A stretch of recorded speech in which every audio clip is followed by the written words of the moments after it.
बिल्लाहि मिनश शैतानिर रजीम बिस्मिल्लाहिर रहमानिर रहीम वअब्दुर रब्बक हत्ता यअतियकल यकीन सदक़ल्लाहुल अज़ीम। वक़ाल नबी सल्लल्लाहु अलैहि वसल्लम मन क़ाम लैलतल अलईदैन मुहतसिबन लम यमुत क़ल्बुहु यौम तमूतुल क़ुलूब। वक़ाल नबी सल्लल्लाहु अलैहि वसल्लम मन अहया लयालिल अर्बअ वजबत लहुल जन्नह औ कमा क़ाल अलैहिस्सलातु वस्सलाम। अज़ीज़ान मिल्लत इस्लामिया और मुअज़्ज़ज़ हाज़रीन जुमा, अल्लाह तबारक व तआला का बेइंतहा शुक्र है और उसका एहसान है कि अल्लाह तबारक व तआला ने हम सबको रमज़ान जैसी अज़ीम नेमतें अता फरमाई और अमन के साथ, आफ़ियत के साथ अल्लाह की इबादत करते हुए, उसको राज़ी करते हुए अल्लाह ने इस महीने को हमें पाए तकमील तक पहुँचा दिया। बस कुछ घंटे अब सिर्फ रमज़ानुल मुबारक के बचे हुए, कुछ घंटे। रमज़ान आने से पहले हमारे दिलों के अंदर ये था, एक महीने रोज़े रखना है, एक महीने 20 रकअत तरावी है, एक महीने तक जो है मुश्किलात है, परेशानियां हैं, भूख और प्यास के साथ अपनी ड्यूटी को अंजाम देना, अपनी खिदमत को अंजाम देना है, दुनिया के कामकाज को देखना, घर की ज़रूरतों का ख्याल करना बहुत टफ मालूम हो रहा था। आज उन लोगों से पूछा जाए तो आज बोलते हैं हज़रत पता नहीं कैसा गया, कैसा आया, कैसा चला गया, हम ना कुछ खबर नहीं, पता ही नहीं चला कब रमज़ान आया था और पता ही नहीं चल रहा है कि अब हम ईद की नमाज़ पढ़ने वाले हैं। और अब हम जिस वक्त बैठे हुए हैं जुमा के दिन और जुमे की इस घड़ी के अंदर, अब यहाँ से बमुश्किल 5-6 घंटे और बचे हुए हैं रमज़ानुल मुबारक के रुखसत हो जाने। इसके रुखसत हो जाने पर हमें और आपको जिस कदर अफसोस करना चाहिए, जिस कदर हमारे दिलों के अंदर तकलीफ़ हो, एक अगर हमारा करीबी मुअज़्ज़ज़ मेहमान जब हमारे घर में आता है, कुछ दिन रहता है, तो हमारे साथ उसका ताल्लुक़ इस तरीक़े से बन जाता है कि जाते वक्त मेहमान भी रो रहा होता है और मेज़बान भी रो रहा होता है। लेकिन अफसोस है, हम रमज़ान की जैसी कद्र करनी चाहिए, जैसी इज़्ज़त करनी चाहिए थी, जैसा उसका मकाम और मर्तबा पहचानना चाहिए था, हमने नहीं पहचाना। हमने रमज़ान का हक़ अदा नहीं किया। ये चंद घंटे बचे हुए हैं मेरे भाइयों, इन चंद घंटों का भी सही इस्तेमाल करें। आखिर तक अल्लाह दरवाज़ा बंद कर दे, जन्नत के दरवाजे अब बंद होने वाले हैं। अल्लाह जन्नत के दरवाजे को बंद करने से पहले पहले हमें जन्नत के अंदर दाखिल कर दे, इसकी फिक्र करके जाओ। या अल्लाह तूने पूरे महीने जन्नत के दरवाजे खोल दिए थे, नेक कामों की तरफ हमारी रग़बतें बढ़ रही थी, फिर भी हमसे गफलत हुई, फिर भी हमसे सुस्तगी हुई, फिर भी हमने रोज़े का हक़ अदा नहीं किया, तरावी का हक़ अदा नहीं किया, लैलतुल क़द्र का हक़ अदा नहीं किया। मौला चंद घंटे अब बच गए हैं, अब जन्नत के दरवाजे साल भर के लिए बंद हो जाएंगे, साल भर के लिए जन्नत को बंद कर दिया जाएगा। नेक कामों की तरफ जो रग़बत थी, एक फरिश्ता जो ऐलान कर रहा था, या बाग़ियल खैरि अक़बिल व या बाग़ियश शर्रि अक़सिर, ऐ खैर के तलब करने वाले, ऐ नेकियों को चाहने वाले, आगे बढ़ जाओ, आगे बढ़ो, तुम्हारा महीना आ गया है। ऐसे मुबारक महीने में भी गफलत के साथ गुजर गई, पशेमानी होनी चाहिए, निदामत हो आज इस जुमे मुबारक की और मुबारक मस्जिद के अंदर बैठ करके, अल्लाह के घर में बैठ करके। और जो 4-5 घंटे अब बचे हुए हैं, अब जन्नत का दरवाज़ा हमेशा के लिए बंद होने जा रहा है। साल भर तक अब उस दरवाजे को खोला नहीं जाएगा। एक खास दरवाज़ा भी हमारे लिए खोल दिया गया था जिसका नाम रैयान है। उससे सिर्फ रोज़ेदार दाखिल हो रहे थे, सिर्फ रोज़ेदार जा रहे हैं उस दरवाजे से। ऐसा इकराम का दरवाज़ा हमारे लिए खुला था, अब चंद घंटों के बाद वो बंद हो जाएगा, हमेशा के लिए बंद हो जाएगा। अल्लाहु अकबर। अब ये बचे चंद घंटों की तो कीमत पहचान लो, बचे चंद घंटों की कदर कर लो। इनको बाजारों के अंदर, सामान के खरीदने के अंदर, गफलत के अंदर, सोने के अंदर मत गुजारो, अल्लाह से मांगने में गुजारो। अपनी गफलत पर और अपनी कमियों पर नजर करते हुए गुजारो। शायद अल्लाह तबारक व तआला हमारी हसरत को देख करके, हमारे अफसोस को देख करके, हमारी नदामत को देख करके 29 दिन बल्कि 30 दिन के भी ज्यादा हिस्से की गफलत को माफ कर दे, और चंद दिन जो और चंद घंटे जो भी बचे हैं ना, चंद घंटे की हसरत और अल्लाह से कल्बी लगाव को देख करके अल्लाह हमारी इसी पर मग़फ़िरत फरमा दे। अल्लाह की रहमत से क्या वईद है मेरे भाई, अल्लाह की रहमत। तो जब तक शव्वाल का चांद न निकल जाए तब तक जो है जन्नत का दरवाज़ा हमारे लिए खुला हुआ है, बख्शिश का दरवाज़ा खुला हुआ है। ये 4-5 घंटे जो बच गए हैं, इन 4-5 घंटों को कीमती बनाओ। बाजारों में, शॉपिंग में, घर को सजाने में, घर की खरीदारी में और इन चीज़ों में अपने वक्त को मत लगाओ। शैतान पूरी ताकत के साथ अब बाहर आना चाहता है। उसने 1 महीना आपका इंतजार किया, आपने उसे बहुत चिढ़ा चिढ़ा करके रोजा रखा है, बहुत चिढ़ा चिढ़ा कर आपने कुरान की तिलावत की है, बहुत उसका दिल दुखाया है। अब वो पूरी ताकत के साथ आपके ऊपर हमला करेगा, यहाँ तक कि आज ईशा की नमाज में आधे से ज्यादा नमाजी को बाहर कर देगा, सिर्फ आज की ईशा की नमाज में। मेरे भाइयों, बहुत एहतियात की जरूरत है। और फजर को कितनों का साफ कर देगा ये तो नहीं मालूम है। इसलिए ये जो 4-5 घंटे अब रमजान के बच गए, रहमत इलाही के नुज़ूल के बच गए, जन्नत के दरवाजे इन 4-5 घंटे के लिए खुला है, अब साल भर के लिए बंद होने वाला है। इन 4-5 घंटों की कीमत को पहचान करके अपने आप को कीमती बना दो, ये बस आखिरी मौका है। अल्लाह ताला जब तक सांस उखड़ न जाए इंसान की, उस वक्त तक तौबा का इंतजार करता है। अब तौबा कर ले बंदा, अब लौट आए, अब लौट आए। मौत के आसार जाहिर होने तक अल्लाह क्या करता है, बंदे को मोहलत देता है, क्योंकि अल्लाह नहीं चाहते हैं कि बंदा जहन्नम में जाए। अल्लाह नहीं चाहते हैं कि बंदा नाकाम हो जाए, उसका मानने वाला नाकाम हो जाए। अल्लाह चाहते हैं कि हमारा बंदा क्या हो जाए, कामयाब बन जाए। इसीलिए तो ये रातें अता की, इसीलिए तो ये पूरा महीना अता किया, इसीलिए तो शबे कद्र, शबे मेराज, शबे बारात, ये जितनी रातें, जितने दिन, ये सारी किस लिए दी कि बंदा इन रातों में अपने आप को, अपने आप की गफलत को फेंक करके मेरी तरफ आ जाए। हम उसको जन्नत में दाखिल करने के लिए, उसको कामयाब करने के लिए तैयार हैं।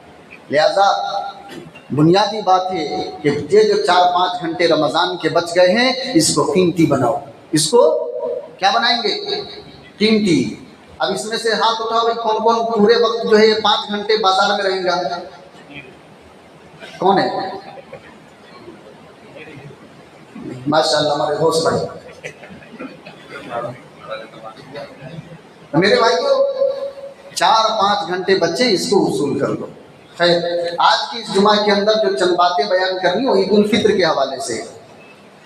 देखो, अल्लाह तबारक व तआला ने ज़िंदगी में इंसान को बहुत सारी खुशियाँ अता करते हैं। अल्लाह ताला ज़िंदगी में इंसान को बहुत सारी खुशियाँ अता करते हैं, लेकिन वो खुशियाँ मालूम है महदूद होती हैं। अब मुझे लड़का पैदा हुआ, कल तक खुशी थी, आज वैसा ही है, बराबर हो गया, ख़त्म। कोई नजराना मिला, 27वें के दिन खुशी थी कि नजराना मिला, अब आज ख़त्म, क्योंकि वो जाने वाला है दूसरी जगह। तो इंसान को जो खुशी मिलती है वो वक्ती होती है, लेकिन ज़िंदगी के बकिया खुशी के अंदर और रमज़ान की खुशी के अंदर फ़र्क है। क्या फ़र्क है? देखो, गौर करो। रमज़ान की खुशी और बकिया ज़िंदगी में जो हमें खुशियाँ मिलती है, फ़र्क ये है कि बकिया ज़िंदगी में जो खुशी मिलती है उससे हमारा दिल खुश होता है। क्या खुश होता है? हमारा दिल खुश होता है, हमारी नफ्सानी ख्वाहिशात को खुशी मिलती है, हमारा बदन खुश होता है। और रमज़ान की खुशी और ईद की खुशी में फ़र्क ये है कि इसमें हमारा दिल तो दिल, मेरा रब खुश होता है। इसमें कौन खुश होता है? हमारा रब खुश होता है। लिहाजा इस खुशी का असर पूरे साल हमें नजर ईमान वाला महसूस करता है। रमज़ान की इबादत, रोज़ों की मिठास, कुरान की हलावत, तरावी में सुनना, ये खड़े होना इंसान को अगले रमज़ान तक याद रहता है, उसकी लज्जत महसूस होती रहती है, उस पर अफसोस होता रहता है। कितनी बरकतों वाला महीना, कैसे आ रहा था, कैसे खर्च हो रहा था, कैसे खा रहे थे, कैसे पी रहे थे, कुछ पता नहीं चल रहा। ज़ाहिरी बरकत भी थी, बातिनी बरकत भी थी। ये रमज़ान की खुशी में और ईद की खुशी में ये बुनियादी फ़र्क है। बात समझ में आ रही है? ईद उल फित्र क्यों दिया गया?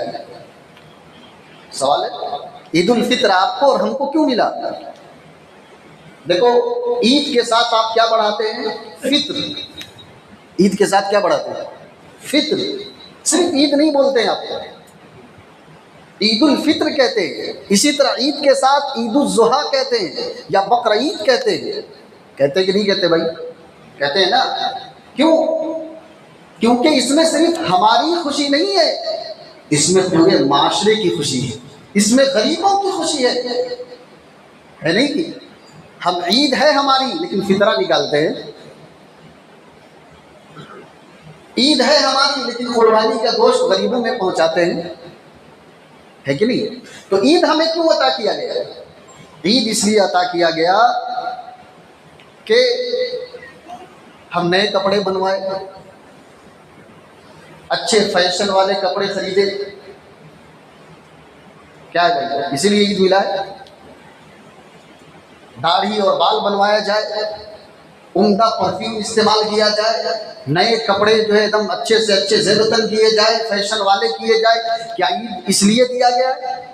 किस लिए दिया गया?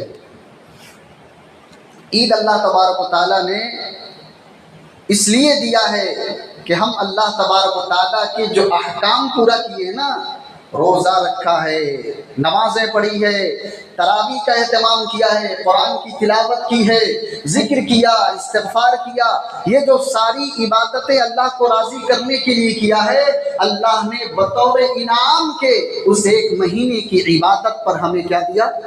ईद अता कर।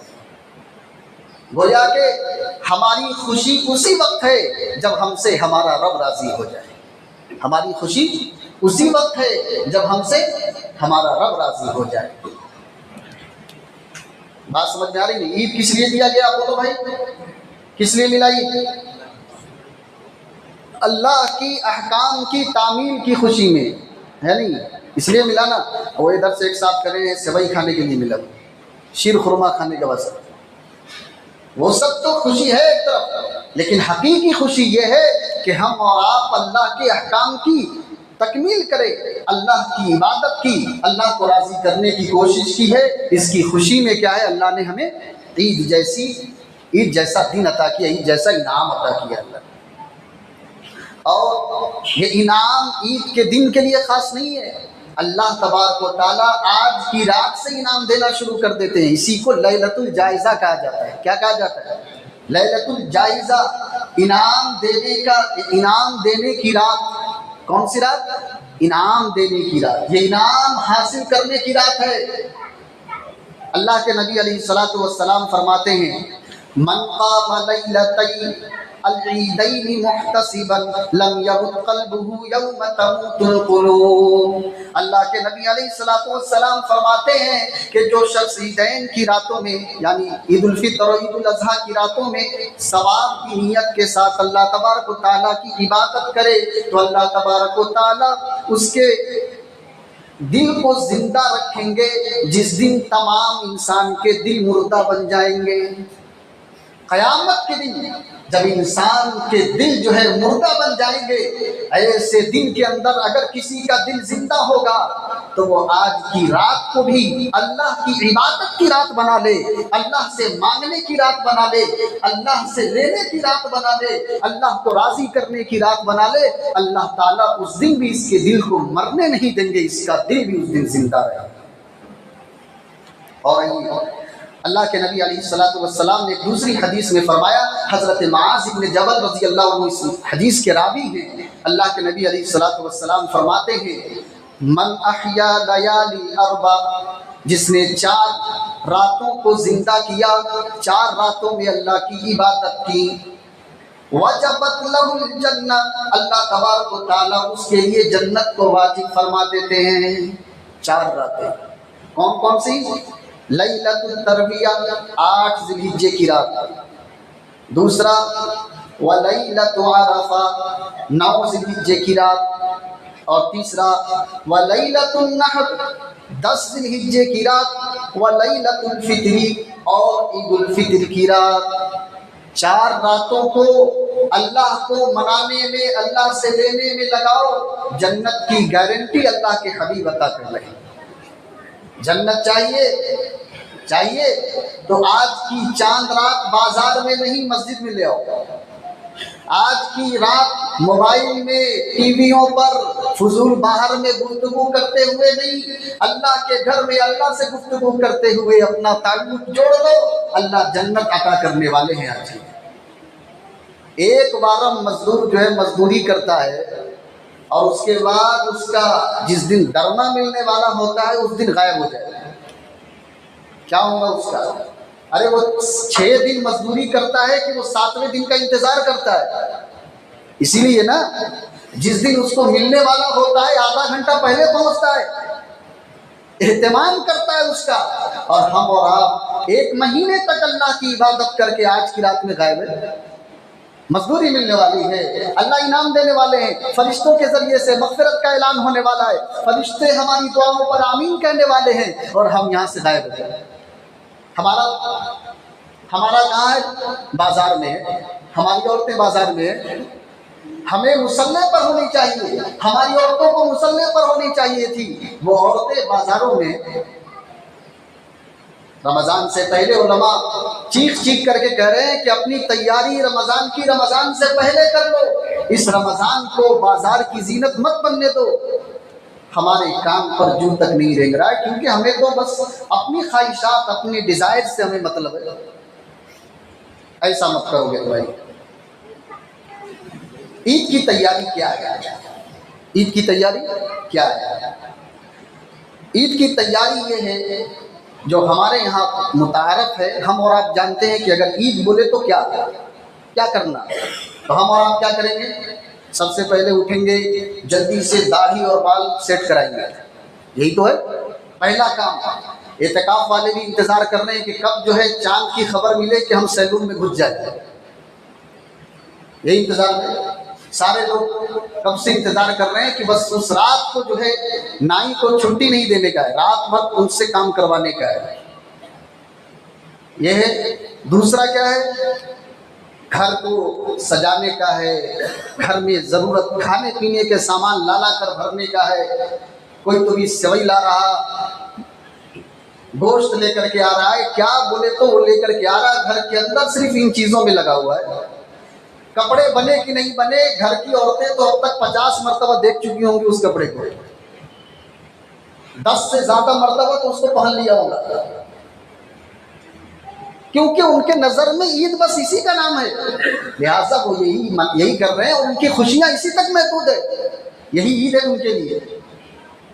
और इसी तरीके से ईद का बोले तो गुस्ल करना, सुबह सुबह उठ करके नहाना धोना, ब्रांडेड परफ्यूम लगाना, ब्रांडेड कपड़े, शूज, जूते, क्या क्या है वो सब अल्लाह तबारक व तआला, ये सब ईद की ज़ाहिरी शक्ल है। क्या ये सब मेरे भाई? ये सब हकीकी ईद नहीं है, ईद की ज़ाहिरी शक्ल है।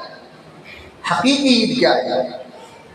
हकीकत में ईद किसे कहते हैं? आओ, हकीकी ईद ये है कि तुम जिस तरीके से अपने आप को जाहिर से पाक कर रहे हो ना, बदन पाक किया, दाढ़ी के बाल, सर के बाल सेट किए, उम्दा कपड़े पहने, ये सब जाहिरी पाक है।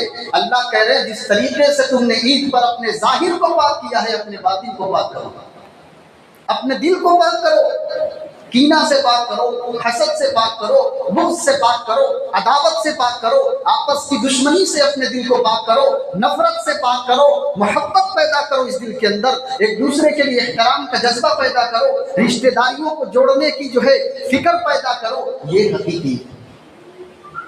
और जो इबादतें करके अल्लाह ने आपको एक महीने तक ट्रेनिंग दे दी है ना, उस इबादत में कमी मत आने दो, ये हकीकी है।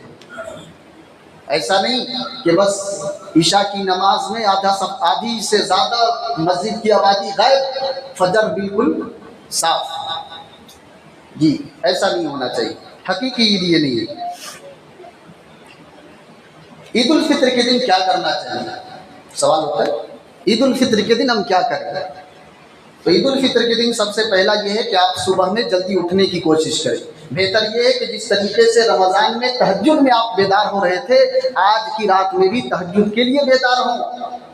ऐसा नहीं कि पूरी रात बाजारों में इधर उधर गप फजूल गुफ्तगू के अंदर, फजूल कामों में, घर को सजाने में 3-4 बज गए, और जब फजर का वक्त आया, तहज्जुद का वक्त आया, जब उठने का वक्त आया तो हम सोने जा रहे हैं। ये नहीं होना चाहिए। समझ में आ रही कि नहीं बात? पहला काम सुबह जल्दी उठना है, तहज्जुद के लिए उठो। हर दिन जिस तरीके से उठते थे आज भी उठ जाओ। शहरी में उठने की आदत थी ना, अरे गुटखा खाने वाले बोलते हैं कि चंद दिन गुटखा खाने के बाद हमें आदत हो गई। बीड़ी पीने वाला बोलता है कि चंद दिन बीड़ी पीने के बाद बीड़ी पीने की हमें आदत हो गई। सिगरेट पीने वाला कहता है सिगरेट पीते पीते हमारी सिगरेट की आदत हो गई। एक महीने तक नमाज पढ़ने वाला ये क्यों नहीं कहता है कि हमें नमाज पढ़ने की आदत हो गई? एक महीने तक गुनाहों से बचने वाला ये क्यों नहीं कहता है कि हमें नमाज गुनाहों से बचने की आदत हो गई? ये क्यों नहीं कहता है एक महीने तक हलाल चीज को छोड़ने के साथ अब हराम चीजों से बचने की आदत हो गई? ये बोलो, ये है हकीकी ईद मेरे भाई। तो सुबह सवेरे जल्दी उठना, दूसरा गुस्ल करना, टाइम भी नहीं, जल्दी जल्दी बोलना, मिसवाक करना, चौथा अच्छे कपड़े पहनना। देखो ईद में नए कपड़े पहनने का नहीं, क्या उम्दा कपड़े पहनना। हमारी पूरी ईद हमारी और हमारे घर वालों की नए कपड़े के खरीदने में, उसके बनवाने में, और उसके पीछे हमारी शब कदर भी जा रही, तरावी भी गई, रोजा भी गया, फर्ज नमाज भी गया। ये किस किताब में लिखा है जरा मुझे बता दो। कोई एक किताब ले आकर के दिखा दो कि ईद के नए कपड़े बनवाने के चक्कर में तुम तरावी भी छोड़ दो, नमाज भी छोड़ दो, और जो है क्या कहते हैं रोजा और फर्ज नमाज, ये सब सारी चीजें, तहज्जुद वगैरह सब खत्म। आज तक मुझे कोई ऐसी किताब नजर नहीं आई। आप लोगों के इल्म में हो तो आप हमसे ज्यादा इल्म वाले हैं, हमें ला करके जरूर बता दें ताकि हम भी इस पर अमल करने वाले हों। तो बात समझ में आ रही है? ऐसा कहीं नहीं। उम्दा कपड़े पहनना, अगर आपके पास अवेलेबल हो उम्दा कपड़े ले लो, नहीं मौजूद है तो जो कपड़ा तुम्हारे पास सबसे अच्छा है उसको अच्छे से आयरन करो, प्रेस करो और उसको पहन लो। यही हमारी ईद है। पांचवा, खुशबू लगाना, अच्छे खुशबू लगाओ भाई। छठा, नमाज के लिए जल्दी ईदगाह की तरफ आना, मस्जिद आना। सातवां, ईदगाह पैदल जाना, मुमकिन हो पैदल चलने की अगर ताकत हो तो पैदल जाना बेहतर है। और इसी तरीके से आठवां, रास्ते में तकबीर कहते हुए आना। ईद की नमाज के लिए तकबीर आहिस्ता कहते हुए आएंगे। बकरीद में जो तकबीरात तशरीक कही जाती है वो ज़ोर से कहते हुए आएंगे। तो अभी ईद है हमारी, तो रास्ते में जब हमारे गाड़ी से आ रहे हैं, पैदल आ रहे हैं, तो कोशिश करें कि अल्लाह की किबरियाई, अल्लाह की बड़ाई को बयान करते हुए अल्लाहु अकबर, अल्लाहु अकबर, ला इलाहा इल्लल्लाह, वल्लाहु अकबर, अल्लाहु अकबर, वलिल्लाहिल हम्द, इसको हल्की आवाज में, इतने जोर से कि हम सुन ले, हमारे बाजू वाला सुन ले, इतनी आवाज से पढ़ते हुए चले। ये बकरीद में जरा जोर से पढ़ने का। तो रास्ते में तकबीर कहते हुए आना। नवा, एक रास्ते से जाना है, आते वक्त एक रास्ते से आओ और घर जाते वक्त नमाज पढ़ के दूसरे रास्ते से जाओ। समझ में आ रही है? 10वां, नमाज से पहले कुछ खा पी करके आओ। बकरीद की नमाज में अगर आपके नाम से कुर्बानी है तो उस कुर्बानी के गोश्त से आपको खाना, ये बेहतर बात है। और ईद की नमाज में घर से कुछ खा करके आना, ये बेहतर बात है। अगर कुछ न मिले एक खजूर खा लो या कोई भी मीठी चीज़ हो खा करके आओ। 11वां ईद की नमाज ईदगाह में पढ़ना, ईद की नमाज ईदगाह में पढ़ने की कोशिश करना। 12वां ईद की नमाज से पहले कोई नमाज नहीं, फजर की नमाज के बाद ईद के दिन कोई नमाज नहीं, हत्ता के इशराक की नमाज भी नहीं है, यहाँ तक के मस्जिद में नहीं, अपने घर में भी नहीं है। बात समझ में आ रही कि नहीं आ रही है जी? क्योंकि ईद के दिन सिर्फ ईद की नमाज है, जब तक ईद की नमाज ना हो जाए। और 13वां सदक़े फित्र अदा करना, ईद की नमाज से पहले पहले सदक़े फित्र अदा कर देना ज़रूरी है, ये बात याद रख लो। अल्लाह के नबी की बहुत सख्त वईद है ईद के बाद, ईद की नमाज के बाद सदक़े फित्र अदा करना। अल्लाह के नबी ने फरमाया उसका सदक़े फित्र अदा नहीं होगा। अल्लाह के नबी की ऐसी सख्त हदीस है, लिहाजा ईद की नमाज से पहले पहले, आने से पहले पहले जो है सदक़े फित्र अपना, अपने बच्चों का, अपने नौकर चाकर का, हत्ता के आज के दिन भी अगर ईद के दिन ईद की नमाज से पहले पहले तक अगर कोई बच्चा पैदा हो रहा है और अपने अभी तक आपने सदक़े फित्र नहीं निकाला है तो उस बच्चे का भी निकालने का ये एहतमाम करना। और 14वां शव्वाल के, रमज़ान के बाद शव्वाल के 6 रोज़े रखना। अल्लाह के नबी ने फरमाया जिसने रमज़ान के बाद शव्वाल के 6 रोज़े रखे, अल्लाह तबारक व तआला पूरे साल उसको रोज़ा रखने का सवाब अता करेंगे। अब ये 6 रोज़े पूरे शव्वाल में जब सहूलत हो, एक साथ सहूलत हो एक साथ रख लो, आज रखो 10 दिन के बाद 5 दिन के बाद रखो, जैसा सहूलत हो वैसा रखो, कंटिन्यू ज़रूरी नहीं। बात समझ में आ गई? ये 14 काम है ईद के दिन करने के। अब जल्दी जल्दी थोड़ी सी एक बात ये समाप्त कर लें कि ईद आते वक्त जो हमारे माशरे के अंदर जो कुछ खराबियां आती हैं, जो कमियां हैं, उस पर भी थोड़ी नज़र कर लें। सबसे पहला काम, शव्वाल का चांद नज़र आते ही हमारी सफ़ों से ईशा की नमाज गायब हो जाती है। ईशा की नमाज, फ़र्ज नमाज हमसे न छूटे, इसका खास एहतमाम करो। दूसरा, फजर की नमाज में हमारा आधे से ज़्यादा मजमा, बल्कि बिल्कुल न के बराबर हमारा मजमा होता है। 5 जने 10 जने फजर की नमाज में रहते हैं, लिहाजा जमात की नमाज की पाबंदी होना है। ईद बोल करके आपके ऊपर से नमाज माफ़ नहीं हुई। समझ में आ रही? आप आज़ाद नहीं हुए, शैतान आज़ाद हुआ है। मुसलमान कभी आज़ाद नहीं है, शैतान आज़ाद हुआ है, उसे आज़ाद होने दे। हमारा जो काम है वो ज़िंदगी भर करने का है, मौत तक करने का है। अल्लाह तबारक व तआला ने फरमाया वअबुद रब्बका हत्ता यअतियकल यकीन, जब तक यकीन ना आ जाए, मौत ना आ जाए, उस वक्त तक अल्लाह की इबादत करो। बात समझ में आ रही है? दूसरा, बाल और दाढ़ी सेट करने के नाम पर नबी की सुन्नतों के जनाजे मत निकालो। पूरे रमज़ान रुके हुए थे, इबादतें की, और जैसे चांद देखा सबसे पहले दाढ़ी कटवा दिया। चांद से दाढ़ी का क्या ताल्लुक है भाई? कोई ताल्लुक है इसका? अल्लाह के लिए रखो, अल्लाह के नबी की सुन्नत है, अल्लाह के नबी का तरीका है, बुजुर्गान दीन का तरीका है। क्यों हमें उनका तरीका पसंद नहीं आता है? तो कोशिश करो, बाल बनवाइए, सेट कराइए, लेकिन दाढ़ी बिल्कुल जड़ से खत्म करके उस दिन शैतान की तरह हम आजाद होने की कोशिश मत करें। तीसरा, लैलतुल जायजा है, इनाम की रात है। शैतान सिर्फ आजाद हुआ है, लेकिन हमारे नौजवान मर्द और हमारी नौजवान औरतें आजाद हो जाती हैं। किस चीज से? हया से। बेहया बन जाए, पूरा रश जो है मार्केट के अंदर है, और क्या क्या खुराफात किए जा रहे हैं। मेरे भाइयों, हया वाले बने, अपने वक्त का सही इस्तेमाल करने वाले बने, आज इनाम की रात है। चौथा, हमारी औरतें चूड़ी पहनने के नाम पर, मेहंदी लगाने के नाम पर गैर महरम के हाथों में अपना हाथ दे रही है। ऐसे कितने सारे वीडियोज आ रहे हैं कि हमारे घर की औरतों को एक बाहर का आदमी चूड़ी पहना रहा है, हाथ में मेहंदी लगवा रहा है। क्या क्या किया जा रहा है? हमारी गैरत कहाँ है? कोई हमारी औरत को छू ले, देख ले तो हमें गवारा नहीं, हमारी गैरत गवारा नहीं करती है, और वो मस्त हाथ में हाथ डाल करके हमारी औरतों के हाथ दबाए जा रहा है। कहाँ गई हमारी गैरत? मेरे भाइयों, गैरतमंद बने। ईद आपको, रमजान आपको गैरत सिखाने के लिए आया है, बेगैरत बनाने के लिए नहीं आया। और 5वां, ईद के लिए आपने लिबास खरीदा है अपने बच्चों के लिए, अपने लड़कियों के लिए, अपने घर की औरतों के लिए, तो लिबास में हुदूद का ख्याल रखो। वो लिबास मत खरीदो जिससे हमारी घर की औरतें बेपर्दा नजर आ जाए। फैशन के नाम पर पीठ कमर नजर आ रही, सतर खुलता हुआ नजर आ रहा है। ये सारी जो है आपने ईद इसलिए किया कि अल्लाह राजी हो जाए, और आप किसको राजी कर रहे हैं? अपने औरतों को नंगा करके। इसलिए लिबास में अल्लाह के हुदूद का ख्याल रखो, अपनी बेटियों के लिए, अपने लड़कों के लिए, अपने घर की औरतों के लिए लिबास के अंदर हुदूद का ख्याल हो।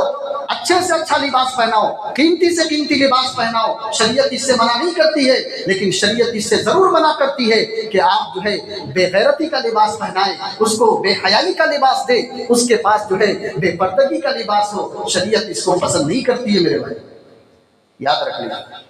और छठा काम, ईद का दिन है, घर में मेहमानों को दावत देते हैं, और मेहमानों को दावत दे रहे से भाई हमारी बेटियां लेकर के आई हैं।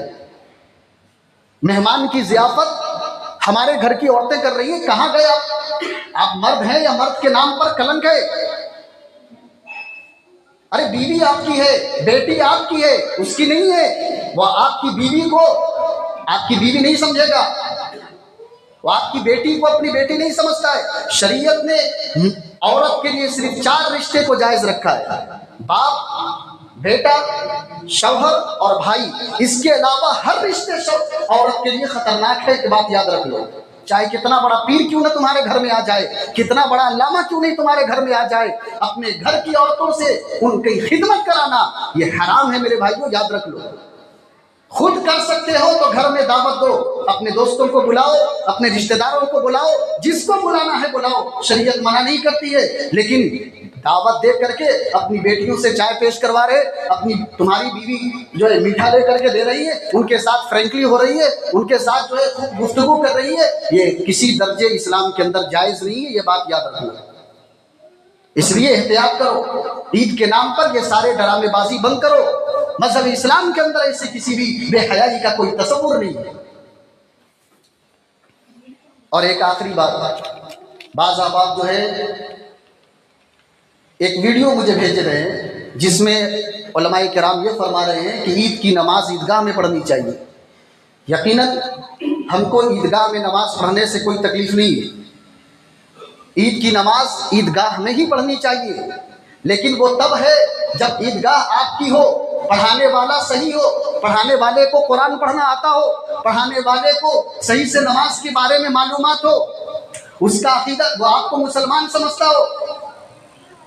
जो आपको मुसलमान नहीं समझ रहा है, जिसको कुरान ढंग से पढ़ना नहीं आ रहा है, वो ईदगाह में क्या खाने काबा में भी नमाज पढ़ाएगा तो उसकी नमाज नहीं होगी।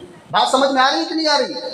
इसलिए बहुत एहतियात करो भाई। मजमा ज्यादा है, अल्लाह के नबी को अल्लाह ने फरमाया वइन तुति अक्सर मन फिल अर्दि युज़िल्लुका अन सबीलिल्लाह। ऐ नबी, अगर मजमे की इत्तिबा करेंगे, लोगों को देखेंगे कि लोग किस तरफ ज्यादा है इसलिए मैं उस तरफ जाऊं, तो युज़िल्लुका अन सबीलिल्लाह, ये लोग अल्लाह से आपको गाफिल कर देंगे, ये लोग आपको अल्लाह से गाफिल कर देंगे। लिहाजा कोशिश करो, जहां ईदगाह में अच्छे आलिम हैं, जिनका अकीदा दुरुस्त है, जो आपको मुसलमान मानते हैं, बिल्कुल जाओ वहां जाकर के पढ़ो। लेकिन जहां ऐसे आलिम नहीं है जो आपको मुसलमान ही नहीं समझ रहे, आप उनके पीछे जाकर के नमाज पढ़ रहे हो, आपकी नमाज क्या होगी?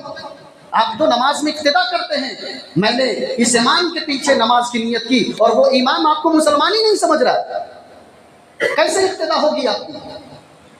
लिहाजा मजमे को मत देखो कि उधर मजमा ज्यादा है। ईद की नमाज अल्लाह के लिए, मजमे को दिखाने के लिए, किसके लिए? अल्लाह के लिए नमाज पढ़ते हो, नियत करते हो, नियत करता हूं मैं 6 जायद तकबीरों के साथ ईद की नमाज वाजिब है अल्लाह के वास्ते, इसलिए पढ़ते। पीछे इस इमाम के आप अल्लाह के लिए नियत करके अल्लाह की नमाज पढ़ रहे हो, और आप कह हजरत यहाँ मजमा नहीं, जहाँ मजमा है वहां जाएंगे। मेरे भाइयों, अल्लाह के नबी को अल्लाह ने फरमाया वइन तुति अक्सर मन फिल अर्दि युज़िल्लुका अन सबीलिल्लाह। अक्सरियत की इत्तिबा मत करो, अक्सरियत तुम्हें अल्लाह से गाफिल कर देगी। अब क्या इस रुए जमीन पर सबसे ज्यादा काफिर हैं, तो हम क्या काफिर के पीछे चले जाएं?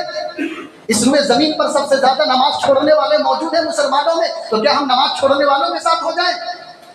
कसरत की इत्तिबा नहीं है, अल्लाह और अल्लाह के रसूल के कुरान और सुन्नत के मुताबिक जिसकी जिंदगी होगी सिर्फ उसी की इत्तिबा की जाएगी। जिसकी जिंदगी में कुरान नहीं, जिसकी जिंदगी में रसूलुल्लाह की सुन्नत नहीं है, वो हमारा इमाम नहीं है, वो हमारा पीर नहीं है, वो हमारा बुजुर्ग नहीं है। ये कान खोल करके सुन लो। चाहे वो अपने आप को कितना ही बड़ा पीर क्यों न कहता हो, कितना ही बड़ा अपने आप को अल्लामा क्यों न कहता हो, हमारे नजदीक इज्जत उसी की है। हमारे नजदीक हमारा इमाम वही होगा जो जिसकी जिंदगी कुरान और सुन्नत के मुताबिक हो। समझ में आ रही बात? ये चंद बातें थी, हो सकता है आपको इनमें से बहुत सारी बातें बुरी लगी हो, अल्लाह के वास्ते माफ़ फरमाए। आपकी खैरखाई के लिए मैंने बयान कर दिया। अल्लाह रब्बुल आलमीन हमें और आपको कहने सुनने से ज़्यादा अमल की तौफीक अता फरमाए। सुब्हानल्लाहि व बिहम्दिही, सुब्हानकल्लाहुम्मा।